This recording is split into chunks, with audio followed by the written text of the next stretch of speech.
દોસ્તો, અમદાવાદમાં બનેલી પ્લેન ક્રેશ દુર્ઘટનામાં ભારતના ગુજરાત રાજ્યના પૂર્વ સીએમ વિજયભાઈ રૂપાણીની અંતિમ અને આખરી એવું કહેવામાં આવે તો વિડીયો રેકોર્ડિંગ તસવીરો વાયરલ થઈ રહી છે, જેમાં જોઈ શકાય છે કે આખરે આ અંતિમ તસવીરોમાં તે ફોન ઉપર વાત કરી રહ્યા છે. આ અંતિમ વાયરલ વિડીયો રેકોર્ડિંગ આજના વિડીયોમાં અમે તમને બતાવીશું, સાથે જણાવીશું કે આખરે એમને કોની સાથે વાતો કરી હતી અને આ સમગ્ર ઘટના શું હતી.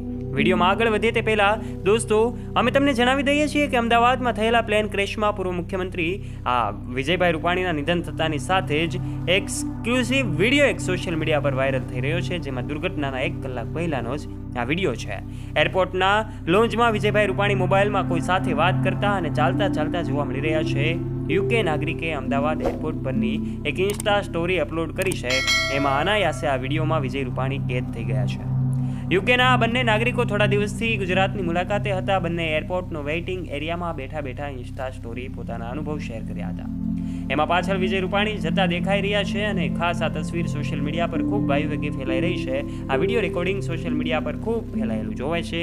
ત્યારે આ બંને આજે ઇન્સ્ટામાં જે સ્ટોરી મૂકી હતી એ દુર્ઘટનાના એક પહેલાં બનાવેલી સ્ટોરી હતી. ગુજરાતના પૂર્વ મુખ્યમંત્રી વિજય રૂપાણી પણ લંડન જઈ રહેલા હતા અને આ જ ફ્લાઇટમાં હોવાની માહિતી મળી હતી. ત્યારે અનેક મીડિયા રિપોર્ટ્સ દ્વારા જાણવા મળ્યું અને સાથે સાથે એમના નિકટતાના સાથી નીતિન ભારદ્વાજ સાથે એમને જે વાતચીત છે એમાં જાણવા મળ્યું હતું. નીતિન ભારદ્વાજ લંડનમાં છે. એમણે આ કેટલાક મીડિયા રિપોર્ટ્સમાં વાત કરી હતી અને જણાવ્યું હતું કે તેઓ તેમના દીકરીને મળવા માટે આવી રહ્યા હતા અને એકલા જ મુસાફરી કરી રહ્યા હતા. આપણે જાણીએ છીએ એમનો સમગ્ર પરિવાર, એમના દીકરાઓ, દીકરીઓ અને એમના વાઇફ એટલે કે તમામ ઘરના સભ્યો, મોટા ભાગના એમના સ્નેહીઓ પણ લંડનમાં રહે છે. ત્યારે તેમને જ મળવા માટે જતા હતા અને આ દુર્ઘટના ઘટી.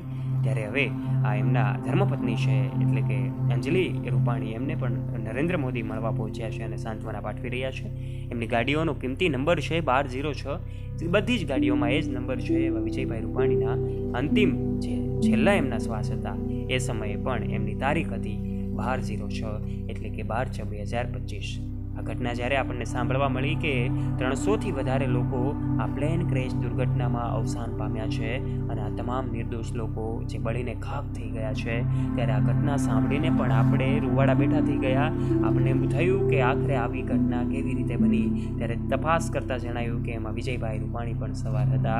વિજયભાઈ રૂપાણી સહિત એમની અનેક તસવીરો જે છે, અંતિમ તસવીરો જે છે એ વાયરલ વાયુવેગે ફેલાઈ રહી છે. ત્યારે જોઈ શકાય છે કે તેઓ અંદર લોન્જમાં જઈ રહ્યા છે અને એવા સમયે જ એમની મિત્ર સાથે વાતચીત થઈ રહી છે અને આ વાતચીતનો વિડીયો જે છે એ અનાયાસે કેમેરામાં કેદ થયો છે અને આ અંતિમ તસવીર એમના જીવનની અંતિમ તસવીર બની રહી છે. ત્યારે દોસ્તો, હાલમાં જ જુદા જુદા અહેવાલો મુજબ માહિતી સામે આવી રહી છે. અલગ અલગ લોકો અનુમાન લગાવી રહ્યા છે, પરંતુ DNA રિપોર્ટ્સ આધારિત હવે એમની બોડીની ઓળખ કરવામાં આવી શકે છે અને જુદા જુદા પ્રયોગો પણ ચાલુ થઈ ચૂક્યા છે.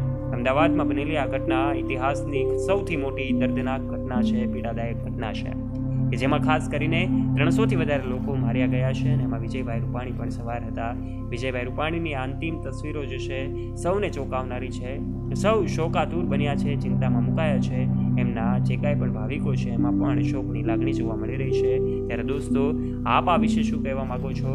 અમદાવાદથી લંડન જઈ રહેલું આ પ્લેન અચાનક ક્રેશ થવા પાછળનું કારણ શું હોઈ શકે છે? તમારો મત કમેન્ટ બોક્સમાં અવશ્ય શેર કરજો. અને દોસ્તો, આ સૌ દિવ્ય આત્માઓના શાંતિ માટે આપ કોમેન્ટ બોક્સમાં ઓમ શાંતિ પણ અવશ્ય લખવાનું ચૂકતા નહીં. આ વિડીયોને લાઇક કરી દેજો, તમારા ફ્રેન્ડ્સ સાથે ગ્રુપમાં શેર કરજો તથા આવા ને આવા રસપ્રદ અને રોચક વિડીયોઝ નિહાળવા માટે અત્યારે જ નીચે રહેલું બેલ આઇકન દબાવીને અમારી યુટ્યુબ ચેનલને અવશ્ય સબસ્ક્રાઇબ કરી લેવાની જવાબદારી તમારી છે. ફરી મળીશું નવા વિડીયો સાથે. ત્યાં સુધી જય હિન્દ.